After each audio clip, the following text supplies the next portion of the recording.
Bhima group chairman doctor B Govindan അനാവരണം ചെയ്ത പത്മനാഭസ്വാമിയുടെ തങ്ക വിഗ്രഹത്തിന് 8 ഇഞ്ച് ഉയരവും 18 ഇഞ്ച് നീളവുമുണ്ട്.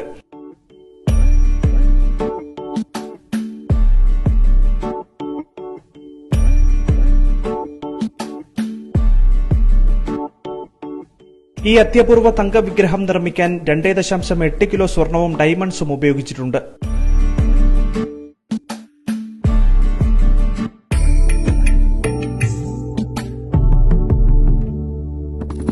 64 പേർ ചേർന്ന് ദിവസേന 18 മണിക്കൂർ കൊണ്ട് 75 ദിവസമെടുത്താണ് പത്മനാഭസ്വാമിയുടെ വിഗ്രഹത്തിന്റെ നിർമ്മാണം പൂർത്തിയാക്കിയത്.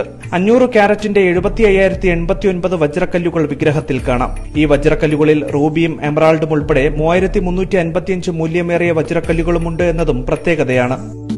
പത്മനാഭ ക്ഷേത്രത്തിലുള്ള വിഗ്രഹം ചില 2 കൈയാണത്. പക്ഷേ ഗോവിന്ദ് സാർ ചെയ്തിരിക്കുന്നത് ഇതിനൊരു വ്യത്യാസം വരുത്താനായിട്ട് അദ്ദേഹം ചതുർബാഹുവിൽ ചെയ്തിരിക്കുകയാണ്. ശംഖ്, ചക്ര, ഗദ, പത്മ ആ ഒരു രീതിയിൽ അദ്ദേഹം ചെയ്തിരിക്കുന്ന ഒരു വിശേഷപ്പെട്ട ഒരു വിഗ്രഹമാണിത്. ഇതിനകത്ത് വേറെ പ്രത്യേകിച്ച് ഇതിനകത്ത് ചെയ്തിരിക്കുന്ന 75,000-ൽ പരം വജ്രങ്ങൾ ഫിക്സ് ചെയ്തിട്ടുണ്ട്. പിന്നെ ബർമീസ് റൂബിയുണ്ട്.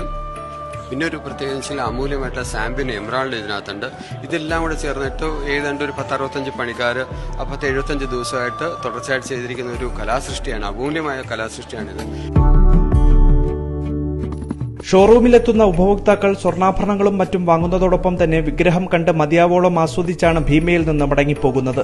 അനന്തപത്മനാഭന്റെ അനന്തശയനത്തിൽ മഹാദേവനും ബ്രഹ്മാവും താമരയും കിരീടവുമൊക്കെ കാണാനാകും.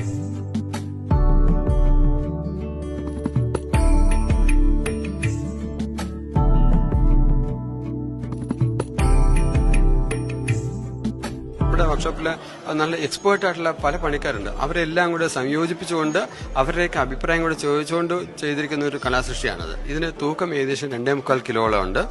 ഡയമണ്ട് 75,000-ൽ പരം എന്ന് പറയുമ്പോഴത്തേക്കും അത് ഏകദേശം 500 ക്യാരറ്റോളം ഡയമണ്ട് ഉണ്ട്. ഇതൊക്കെയാണ് ഇതിന്റെ ഒരു ഏറ്റവും പ്രധാനപ്പെട്ട ഒരു ഘടകം.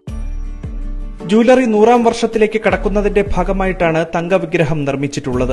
ഭീമ ഗ്രൂപ്പിന്റെ തിരുവനന്തപുരത്തെ ഓവർബ്രിഡ്ജിലുള്ള ഷോറൂമിൽ പ്രദർശിപ്പിച്ചിട്ടുള്ള വിഗ്രഹം വരും ദിവസങ്ങളിൽ കേരളത്തിലെ മറ്റു ഷോറൂമുകളിലും പൊതുജനങ്ങൾക്കായി പ്രദർശിപ്പിക്കും. ശേഷം ചെയർമാൻ ഡോക്ടർ ബി ഗോവിന്ദന്റെ വീട്ടിൽ സൂക്ഷിക്കാനാണ് ആലോചന. പത്മനാഭ ഭക്തനായ ഗോവിന്ദൻ ക്ഷേത്ര ദർശനം നടത്തി രാജകുടുംബാംഗങ്ങളെ കണ്ട് അനുമതി വാങ്ങിയ ശേഷമാണ് തങ്ക വിഗ്രഹം നിർമ്മിച്ചത്.